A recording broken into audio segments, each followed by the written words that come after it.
کسی گاؤں میں رحیم نامی ایک غریب آدمی رہتا تھا۔ وہ اپنی بیوی اور 2 بچوں کے ساتھ ایک چھوٹی سی جھونپڑی میں زندگی گزار رہا تھا۔ گرمیوں کے دن تھے اور گاؤں میں بجلی کی کمی تھی، جس کی وجہ سے رحیم کی زندگی مزید مشکل ہو گئی تھی۔ ایک دن رحیم اپنے کھیت میں کام کر رہا تھا کہ ایک عجیب سی چیز نظر آئی اسے۔ وہ قریب گیا اور دیکھا کہ ایک پرانا اور کھدارا اے سی تھا۔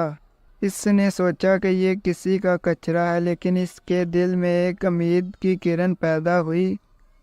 اس نے اے سی کو اٹھایا اور گھر لے آیا۔ رحیم نے جب اے سی کو گھر میں لگایا تو اس نے اچانک سے کام کرنا شروع کر دیا۔ اے سی سے ٹھنڈی ہوائیں آنے لگی اور پورا کمرہ ٹھنڈا ہو گیا۔ رحیم اور اس کی بیوی حیران ہو گئے کہ بغیر بجلی کے یہ اے سی کیسے چل رہا ہے۔ رحیم نے فیصلہ کیا کہ وہ اس جادوئی اے سی کے راز کو جاننے کی کوشش کرے گا۔ رات کو رحیم کو خواب آیا کہ اے سی کے اندر ایک جادوگر کی روح ہے جو لوگوں کی مدد کرنا چاہتی ہے۔ جادوگر نے کہا، رحیم تم نے مجھے تلاش کیا ہے، اب میں تمہاری مدد کروں گا۔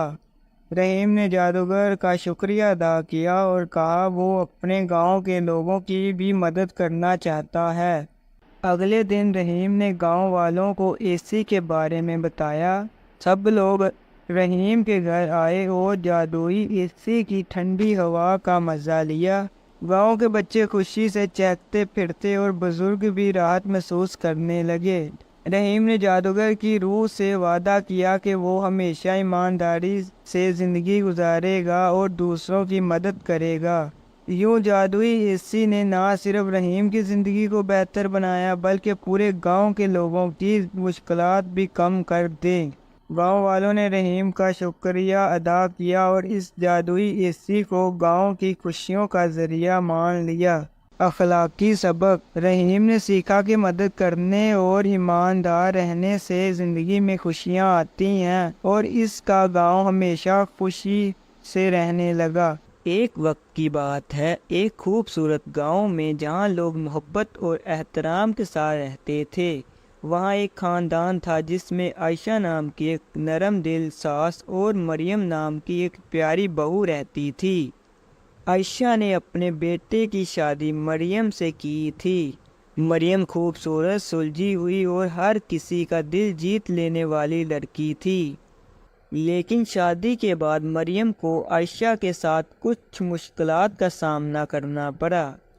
عائشہ کو لگتا تھا کہ مریم ان کی روایات کو نہیں سمجھتی اور ہر بات میں اپنی مرضی کرتی ہے۔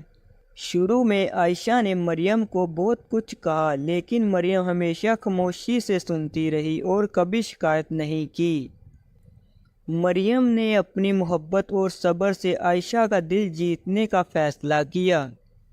وہ عائشہ کی ہر بات کو غور سے سنتی اور ان کی پسند و ناپسند کا خیال رکھتی۔ ایک دن عید کے موقع پر مریم نے عائشہ کی پسندیدہ کھانا پکانے کا ارادہ کیا۔ وہ صبح سویرے اٹھ کر کچن میں چلی گئی اور بڑی محبت سے کھانا بنانے لگی۔ جب عائشہ نے یہ دیکھا تو ان کا دل پسیج گیا۔ انہوں نے محسوس کیا کہ مریم واقعی ان کا خیال رکھتی ہیں اور ان کی خوشیوں کی قدر کرتی ہیں۔ عید کے دن جب پورا خاندان اکٹھا ہوا، عائشہ نے سب کے سامنے مریم کی تعریف کی اور کہا کہ مریم نے ان کا دل جیت لیا۔ یہ سن کر مریم کی آنکھوں میں خوشی کے آنسو آ گئے۔ اس دن کے بعد عائشہ اور مریم کے درمیان ایک مضبوط رشتہ قائم ہو گیا۔ وہ دونوں ایک دوسرے کا خیال رکھتی اور ایک دوسرے کی قدر کرتی تھی۔ یوں عائشہ اور مریم کی کہانی ہمیں یہ سکھاتی ہے کہ محبت، صبر اور سمجھ بوجھ سے ہر رشتہ مضبوط بنایا جا سکتا ہے۔